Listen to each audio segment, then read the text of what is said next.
are. They're still very strong up the middle. Malkin and Jordan Stahl are two of probably, you'd have to say, two of the top 10 centermen in the league.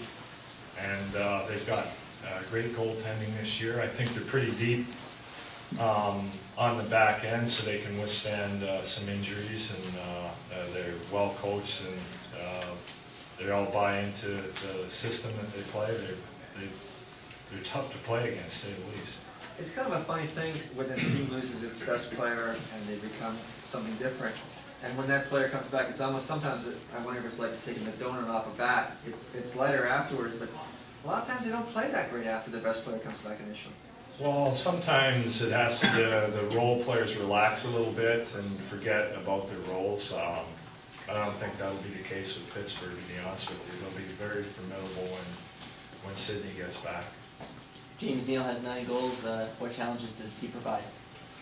Well,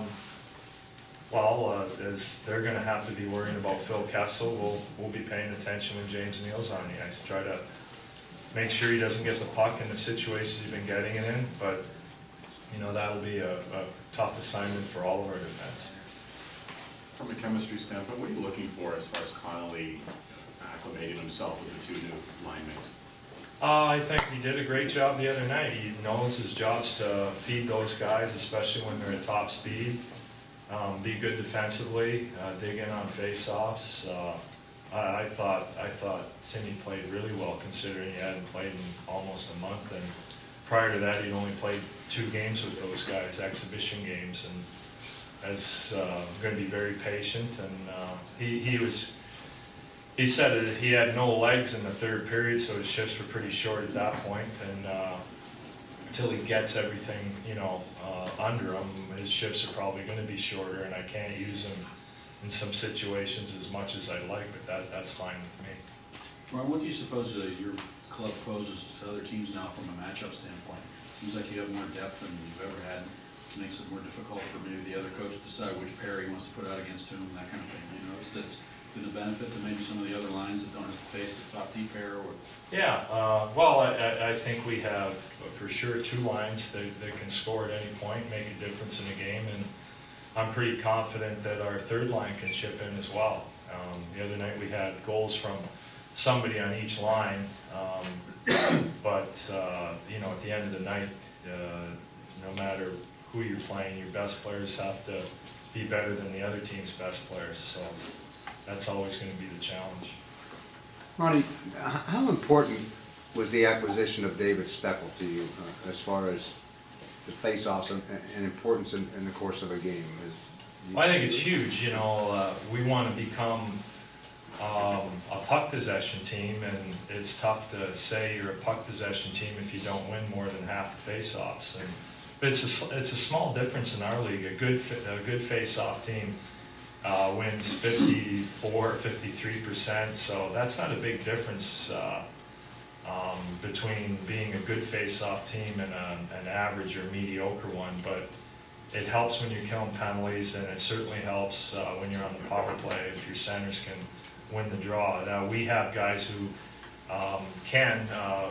Bosey had a bad wrist for a week or so that affected his ability to win face-offs, so that was affecting our power play. That's why we were using David to go out there and win a face-off on the power play, so we'd have immediate possession. And I'm pretty sure that Tim Connolly can develop into a good face-off guy as well once he catches up to the other centers in the league, because he hasn't done much for a month. Puck possession's huge because if you win face-offs in the neutral zone, you can immediately assert yourself, go on the attack, get a forecheck going. That's a big part of our game, is to crank up the speed on our team by getting the puck in deep and allowing our forwards to skate. And winning face-offs in any zone is a big part of that. Was the game in New York, as well as your defense, had moved it this season so far? Yeah, for sure. Not so much in the first period, but you got to give the Rangers credit. They were all fired up playing the first game at home, and we just wanted to weather the storm, which I thought we did fairly well. And the second and third period, we headed north and caught them in counterattack situations. And that's the way, hopefully, you know, as much as we can, that's the way we want to play. It's not always possible. There's two teams on the ice. It's not a 5-on-0 practice where you dictate everything. But we do want to be able to use our speed. Same lineup, Ron, from Thursday? Yeah, I believe so, yeah. Any issue with Kessel? No, none. Reimer was out there today. Is any status update with him? No status update. He's on IR. He come off after the game tonight. We'll see how he is.